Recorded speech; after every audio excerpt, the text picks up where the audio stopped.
नमस्कार दोस्तों, मैं शिवम कौशल आपका स्वागत करता हूं शिवम कौशल मैथ्स यूट्यूब चैनल पर। यहां पर हम लोग देखेंगे कंपाउंड इंटरेस्ट का क्वेश्चन। ये आपका क्वेश्चन एसएससी में पूछा गया है। इस टाइप के क्वेश्चन कई प्रकार से पूछे जाते हैं। एक 2 ईयर पे पूछा जाता है और एक 3 ईयर पे। तो यहां पर जो क्वेश्चन है वो देखते हैं क्या है। 1000 रुपए मूलधन पर 20% वार्षिक ब्याज की दर से 3 वर्ष के लिए कंपाउंड इंटरेस्ट और सिंपल इंटरेस्ट का डिफरेंस क्या है। तो देखिए यहां पर पूछा गया है आपसे सिंपल इंटरेस्ट और कंपाउंड इंटरेस्ट का डिफरेंस। तो इसके लगाने के कई तरीके हैं। सबसे बेसिक तरीका जो हम देखेंगे वो क्या है, एक फार्मूला भी है, एक बेसिक है और एक ट्रिक वाला है। तो देखते हैं सबसे बेसिक। अगर आपसे कहा गया 20% इंटरेस्ट है और कितने साल के लिए, 3 साल के लिए, 20% पे 3 साल का सिंपल इंटरेस्ट कितना होगा, तो आप कहेंगे 20 तिया 60, 20 तिया 60। अगर हम बात करें 20% से 3 साल का कंपाउंड इंटरेस्ट, तो आपको टेबल अगर याद होगी तो आपको कंपाउंड इंटरेस्ट होता है 72.8। इसका हो गया 60%, इसका हो गया 72.8%। तो वही पूछा है कि CI माइनस SI का डिफरेंस। तो आपको साफ साफ दिख रहा है CI माइनस SI का डिफरेंस कितना, 12.8%। तो 12.8% की वैल्यू बतानी है और आपको कितने परसेंट की वैल्यू दी गई है, 100% की। तो 100% की वैल्यू आपको दी गई है 1000 और आपसे पूछा गया है 12.8 की वैल्यू। तो 12.8 की वैल्यू क्या हो जाएगी, 128। तो आप सॉल्व कर सकते हैं। 12.8 की वैल्यू कितनी हो जाएगी, 128। तो देखो 0 से 0 कैंसिल, एक अंक बाद दशमलव लगा, एक 0 का मल्टीप्लाई होगा, तो आंसर कितना, 128। इसको हम लोग एक दूसरे तरीके से भी लगा सकते हैं। अगर आपका मूलधन दिया है P, इसको आप कहीं भी यूज कर सकते हैं। आपका जो रेट दिया है वो दिया है 20%, आपका जो टाइम दिया है वो दिया है 3 ईयर। तो compound interest minus simple interest बताना है तो एक फॉर्मूला होता है। तो अगर आप उस फॉर्मूले को याद रख सकते हैं ये भी बेटर है।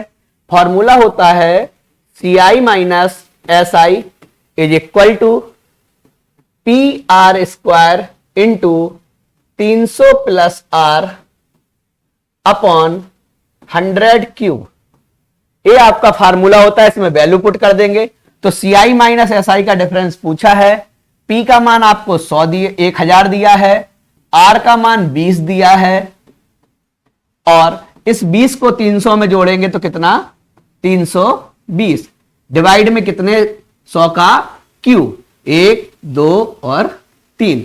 तो 3 0 से 3 0 कैंसिल हो गए, 1 2 3, 3 0 से 3 0 कैंसिल हो गए।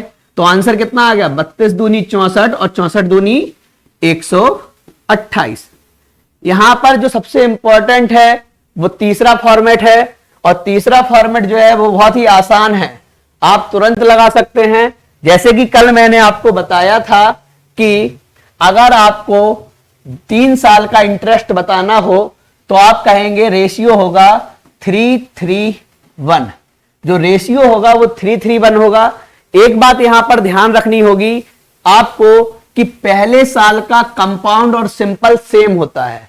पहले साल का कंपाउंड और सिंपल सेम होता है तो पहले साल से हमें कोई मतलब नहीं होगा। बाकी का जो बचा वो कंपाउंड इंटरेस्ट है और यही आपको बताना है। जो बचा हुआ भाग है वही कंपाउंड इंटरेस्ट है और वही आपको बताना है। तो आपके पास रेट कितना है, T कितना है 1000, रेट कितना है 20%। 20% को क्या हम 1/5 लिख सकते हैं, बिल्कुल लिख सकते हैं। तो 1/5 1000 का कितना, 1/5 1000 का कितना, तो आप कहेंगे 200। फिर इस पर इंटरेस्ट, तो इस पर कितना आ जाएगा, 1/5 करोगे 40 और अब इस पर इंटरेस्ट तो इसका 1/5 करोगे तो कितना 2। तो इसी को हम कैलकुलेट कर लेंगे, 3 से गुणा करेंगे 40 का तो कितना 120, 20 5 8, सॉरी 8 आएगा यहाँ 1/20 करने पर, और 1 का गुणा अगर हम 8 से करेंगे तो कितना 8, तो टोटल हमारे पास कितना आ गया डिफरेंस 128। तो आपने यहां पर 3 तरीके देखे। एक तरीका नॉर्मल था जिसमें आपने देखा कि हमने कंपाउंड इंटरेस्ट और सिंपल इंटरेस्ट की वैल्यू बताई। दूसरा तरीका जो आपने देखा उसमें हमने फार्मूला बताया। यहां पर एक फार्मूला और देख लीजिए, CI minus SI is equal to PR square upon 100 square. इसको आप यूज करेंगे कब, जब 2 साल का डिफरेंस पूछा गया हो, तब आप इसको यूज करेंगे। और जो तीसरा तरीका आपको बताया वो एक बहुत सिंपल तरीका है, 40 + 8, इसको आप कैलकुलेट करेंगे तो कितना हो जाएगा 128। 3 तरीके से इस सवाल को हमने देखा। धीरे धीरे ऐसे ही आपको क्वेश्चन मिलते जाएंगे, अच्छे मेथड होंगे और आप इनसे कुछ ना कुछ जरूर नया सीखेंगे। आज के लिए बस इतना ही। Thank you.